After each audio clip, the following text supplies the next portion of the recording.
নমস্কার বন্ধুরা, আমি আজকে আবার নতুন বিষয় নিয়ে নতুন ভিডিওতে। তো বিষয় শুরু করার পূর্বে কিছু কথা জানিয়ে রাখি। যারা আমার সাথে যোগাযোগ করতে চাইছো, নানা সমস্যার প্রতিকার পেতে চাইছো, নতুন জন্মকুণ্ডলী করতে চাইছো, অবশ্যই কমেন্টের মাধ্যমে যোগাযোগ করবে। আর যারা আমার ভিডিও নতুন দেখছো, অবশ্যই চ্যানেলটাকে কিন্তু সাবস্ক্রাইব করে রাখবে।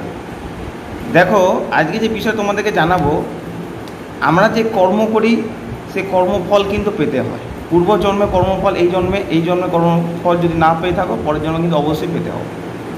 তো মানুষ এটা বিশ্বাস করে, অনেকে করে না। যারা বিশ্বাস করে তাদের জন্য আচ্ছা, যারা বিশ্বাস করে না তারা অবশ্যই এই জায়গাটা থেকে দূরে থাকবে, তারার মতো থাকবে। তো দেখো, আমাদের যে অনেক দায় দায়িত্ব পালন থাকে, অনেক কর্ম থাকে, সেখান থেকে আমরা কি করি যে কোনটা পাপ কোনটা পুণ্য সেটা কিন্তু বুঝতে পারি না, বা নিজে মনগত চলতে থাকি। সেখান থেকে আমরা কতটা পাপ করি বা কোন কাজটা আমরা যে কাজটা করি সেটা আদৌ ভালো কিনা সেটা কিন্তু আমরা কোনোদিন বিচার করে দেখি না চট করে। তো আজকে যে বিষয় সেটা হচ্ছে যে অভিশাপ, মানুষের কর্ম অনুযায়ী কিন্তু অভিশাপ পেতে হয়।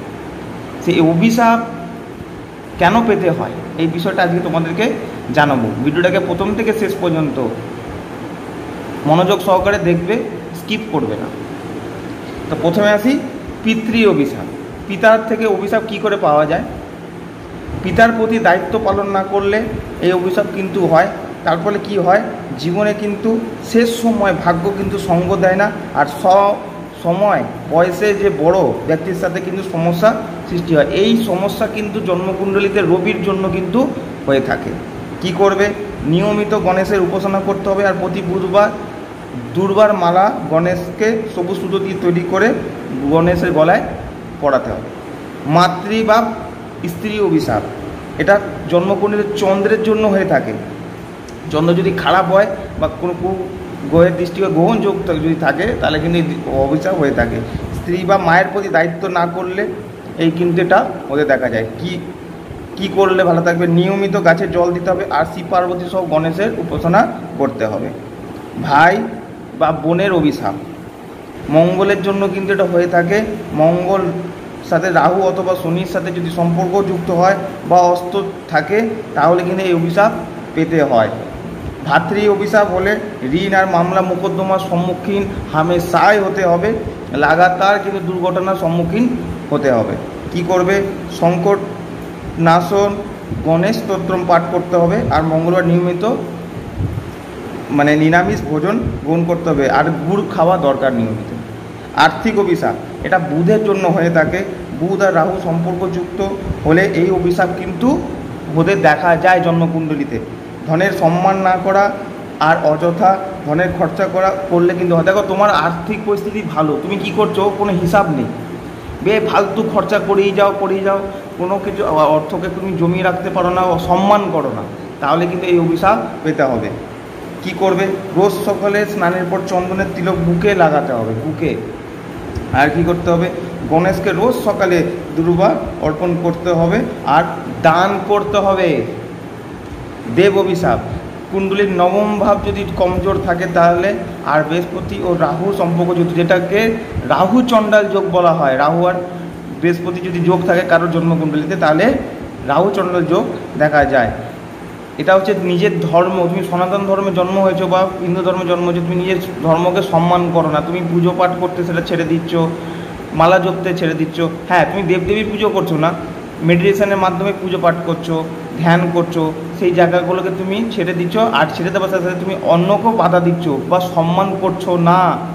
দেবদেবীকে অবজ্ঞা করলে, নিজের আধ্যাত্মিকতাকে তাচ্ছিল্য করলে এই অভিশাপ কিন্তু পেতে হয়। এর ফলে কি হয়? অজ্ঞাত বাধার সম্মুখীন হতে হয়, অনেক চেষ্টা করেও কিন্তু বিয়ে হয় না, সন্তান হয় না। কি করবে? রোজ সকালে সূর্যকে জল অর্পণ করতে হবে, আর বাড়িতে পূজার স্থানে হলুদ গণেশ স্থাপন করে সেটাকে আর হলুদ ফুল অর্পণ করে পুজো করতে হবে। সন্তানের অভিশাপ, পঞ্চম ভাব খারাপ হলে এটা কিন্তু হয়। এটা কেন হয়? বিনা কারণে গর্ভপাত করানো, বারবার সন্তানের দায়িত্ব না নেওয়া, এই যুগ কিন্তু হয়। সন্তান থেকে কষ্ট পেতে হয়, আর কখনো কখনো সন্তান হয়েও সেটা টিকে না। দেখো, তুমি স্বামী স্ত্রী আছো, সেটা সন্তান তুমি হয়তো এখন চাইছো না, কিন্তু তারপরে তুমি বারবার করে অ্যাবর্শন করে ফেলছো, নষ্ট করে ফেলছো, এটা কিন্তু অভিশাপ সমতুল্য হয়ে থাকে। কি করবে, সন্তানকে প্রেম করতে হবে আর দায়িত্ব পালন করতে হবে, তার প্রতি রোজ সকালে শিবের উপাসনা করতে হবে গণেশের সাথে।